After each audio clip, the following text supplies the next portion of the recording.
The desert lies in uneasy silence, its vast dunes bathed in the pale light of a waning moon. The wind stirs the sand, forming miniature whirlwinds that dance across abandoned terrain, carrying the faint scent of oil and smoke from distant skirmishes. Italian officers sip coffee from tin cups, the steam curling lazily into the chill air. They laugh quietly, trading stories of Sherman tanks, mocking, dismissing, certain that the slow, lightly armored American machines could never breach their carefully prepared defenses. Colonel Luigi Martelli leans against a sandbag wall, his binoculars raised. He watches as the first glint of Sherman tanks reflect moonlight miles away, rolling steadily over the desert's horizon. A faint smile tugs at his lips. "Clumsy toys," he murmurs to his aide, Major Antonio Caruso. "We will have fun this morning." Around them, Italian soldiers straighten their caps, check rifles, and exchange similar chuckles. Confidence radiates in waves. Every man believes the battle is already theirs. Yet across the sand, a different kind of energy hums. Corporal James Jimmy O'Neill, inside the hatch of a Sherman, wipes frost and sand from his gloves, checking dials and inspecting the gun barrel. His breath clouds in the cold desert air. Around him, his crew exchanges brief, quiet instructions. Sergeant William Harper leans forward, peering across the desert, noting every dune, every shadow, and every ridge. "Stay focused. Don't underestimate them," Harper mutters under his breath. The Shermans roll into position with disciplined precision, engines rumbling quietly, restrained yet menacing. The first Sherman begins its advance. Its tracks carve deep furrows in the sand, raising small clouds with every turn. To the Italians watching from their ridges, it seems absurdly slow, a heavy, awkward vehicle, easily avoided. A wooden bunker sits 300 meters ahead, seemingly prepared for a standard infantry assault. Italian soldiers wave their rifles lazily, their laughter echoing faintly across the open desert. "They'll get stuck in the dunes," one mutters. Another smirks. "Maybe we'll break a Sherman before breakfast." But the desert is deceptive. The moonlight glints off steel that has been tested against heavier artillery than these positions could provide. Sergeant Harper adjusts his aim, signaling the gunner. The tank's engine roars louder, sand exploding behind it as it climbs a small rise. The bunker lies directly in its path. Inside, the Italian machine gunners ready their weapons, confident, amused. A moment passes. Then a 75mm shell slams into the bunker. Dust, splintered wood, and smoke erupt into the air, scattering soldiers. Their laughter dies. Shock replaces amusement. They glance at each other, eyes wide, uncertain. The so-called toy has punched a hole through their world. Colonel Martelli curses under his breath. He motions frantically to his men. "Hold positions. Don't panic." But the calm confidence of the night has evaporated. Italian units scramble to man trenches that now seem laughably inadequate. Rifles shake in nervous hands. Grenades fumble in the sand. Every man feels the shifting balance, the ridicule of the morning turning into disbelief. Back in the Sherman column, the advance continues, coordinated and relentless. Tanks roll over minor fortifications, flattening barbed wire and sandbag positions as easily as a brush sweeping dust. Every creep and groan of the metal hull resonates across the desert like a warning. Infantry follows carefully behind, using the tanks as moving cover, every step measured. Lieutenant Rinaldi peers through binoculars from a ridge. He notices Italian soldiers hesitating, retreating slightly, glancing at each other. A cold realization spreads. "The Shermans, faster than we expected," he whispers, almost in awe. Major Caruso glances at him, silent. Neither speaks of the morning's laughter. The sound is gone, replaced by the ominous rhythm of mechanical engines and distant explosions. O'Neill and Harper exchange a quick glance. There is no gloating, no shouting. Precision guides their every move. The desert stretches endlessly, but every dune, every rise, every shadow has been noted. They are not just machines, they are instruments of psychological warfare, reshaping the battlefield before even the first infantry engagement. And in the ridges behind, Italian officers realize that what they once mocked as slow, fragile toys are now unstoppable predators. The laughter of the pre-dawn has vanished, replaced by the heavy silence of dread and uncertainty. Every decision now carries weight, every hesitation could be fatal. The desert awakens, the first shells have fallen, and somewhere beneath the moonlight a seed of fear takes root, growing faster than the rising sun.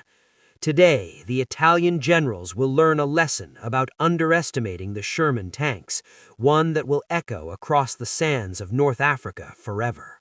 The morning sun begins to pierce the horizon, spilling pale gold over the dunes of North Africa.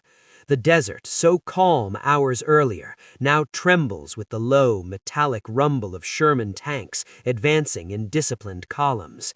Italian soldiers, once confident and mocking, watch through squinting eyes as the American machines draw closer. Their laughter has vanished. In its place lies a creeping disbelief, a cold realization that their expectations were wrong. Major Antonio Caruso grips his rifle tighter than ever before, knuckles white as the first Sherman rolls over a sandbagged defensive position. The bunker shudders, splinters erupting into the air like brittle teeth. Men behind it scramble, ducking for non-existent cover, shouting in panic. Their training provides no comfort against the relentless advance. Every second stretches into eternity, the sound of crushing metal and roaring engines echoing like a drumbeat of inevitability. From a ridge, Lieutenant Rinaldi signals to his officers, "Concentrate fire, stop them before they reach the ridge." Italian machine gunners open fire, the air alive with the staccato rattle of bullets. But the 75mm armor of the Shermans absorbs shots that would have disabled lesser tanks. Sand sprays upward as rounds ricochet harmlessly off steel. The initial shock transforms quickly into panic among the defenders as one by one bunkers fall silent. Sergeant Harper, peering over the gunner's hatch, spots a machine gun nest attempting to flank the column. He signals the gunner. In a controlled, precise motion, the Sherman's cannon roars. Smoke and sand explode in all directions. Soldiers inside the nest are thrown to the ground, their rifles twisted and useless. The once laughable tanks now embody unstoppable power, moving with fluid precision over dunes and obstacles.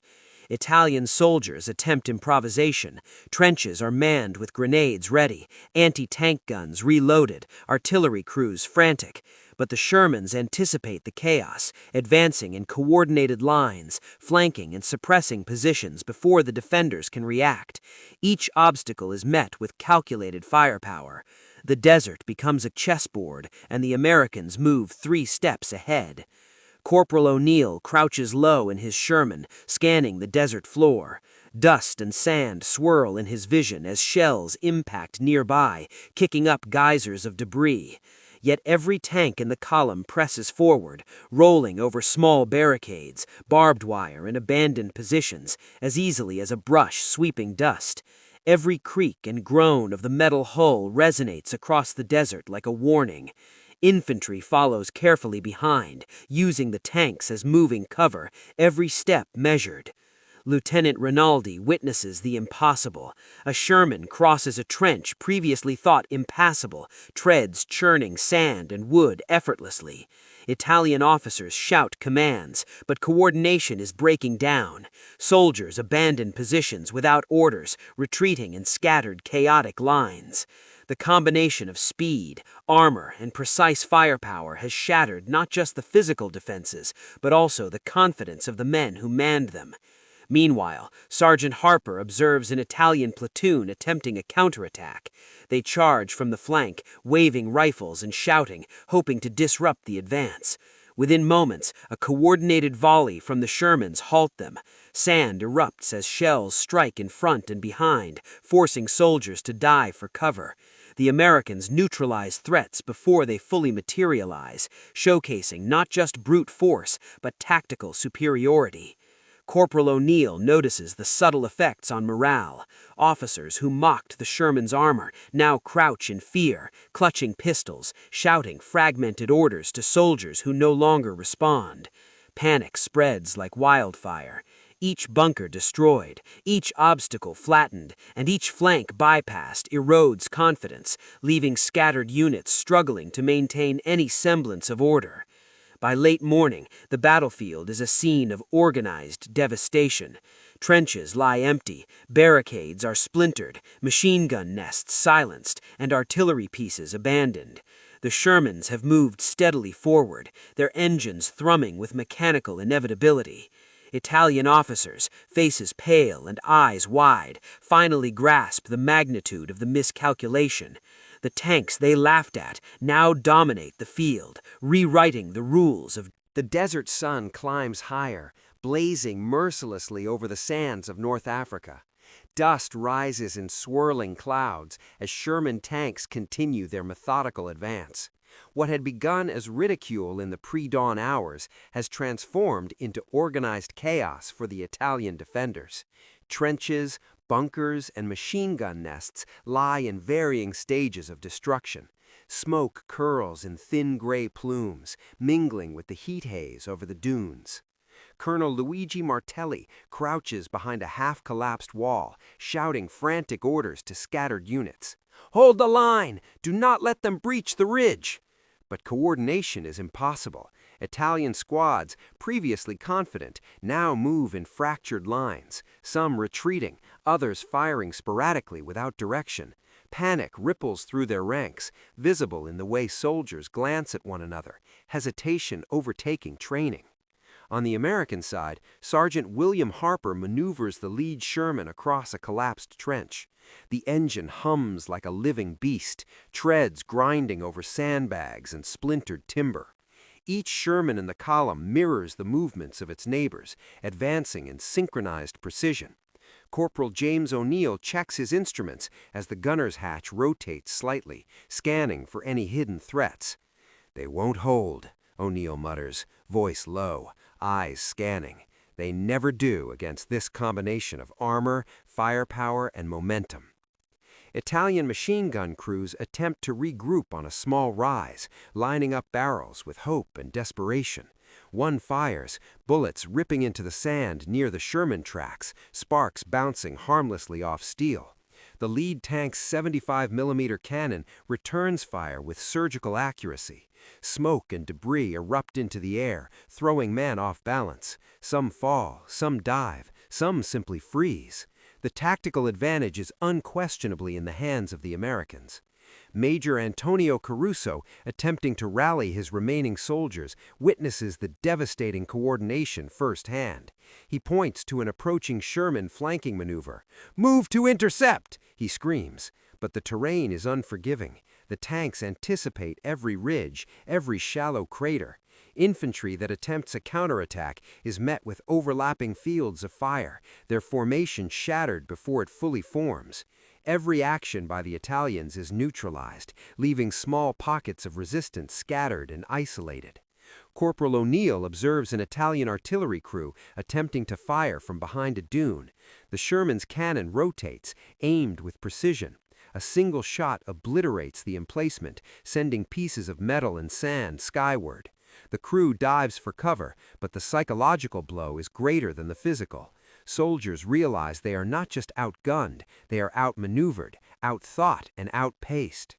Across the desert, Lieutenant Rinaldi watches helplessly as his men attempt to regroup.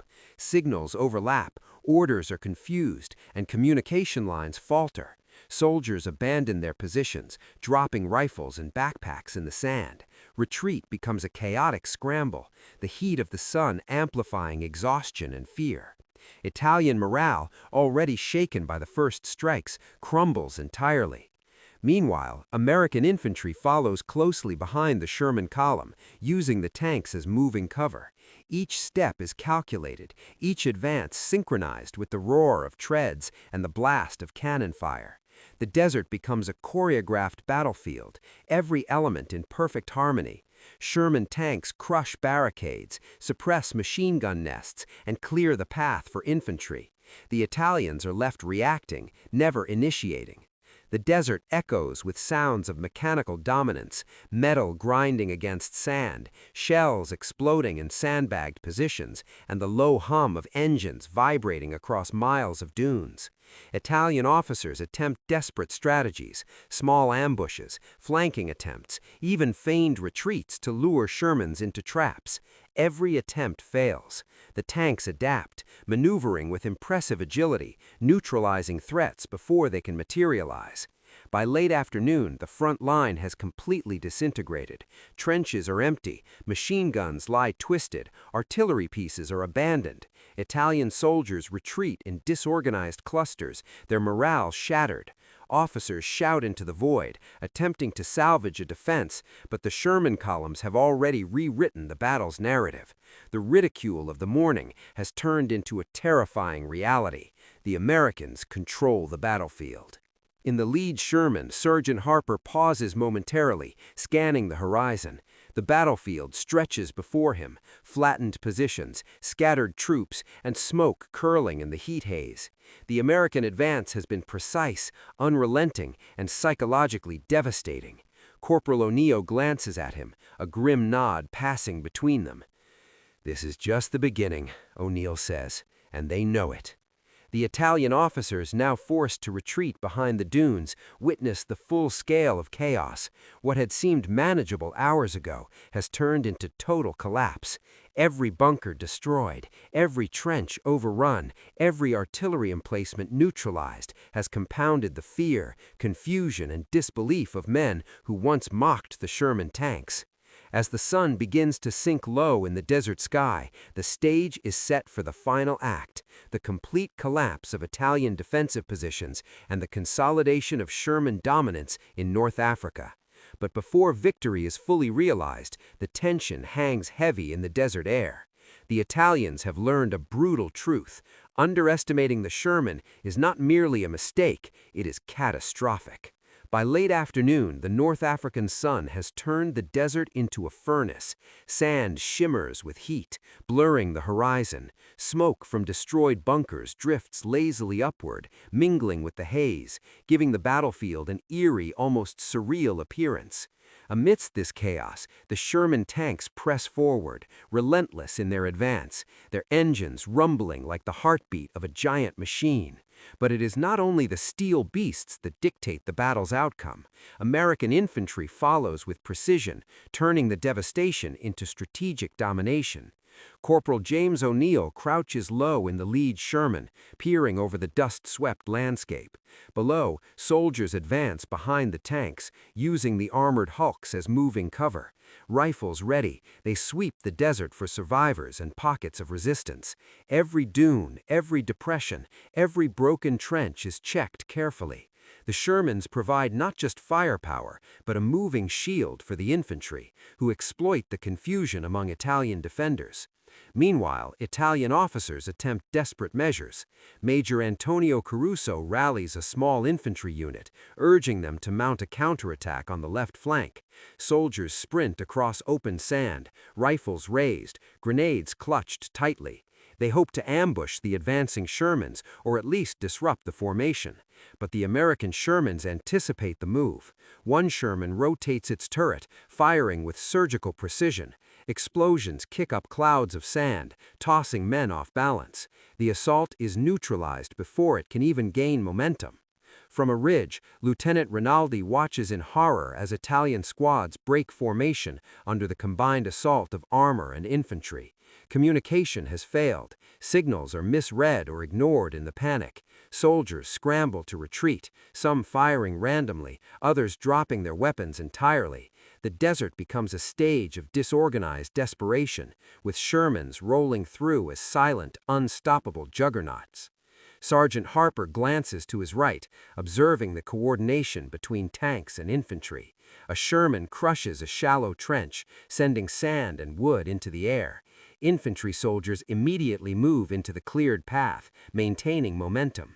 Every step, every advance is tightly choreographed, demonstrating the Americans' mastery of desert warfare.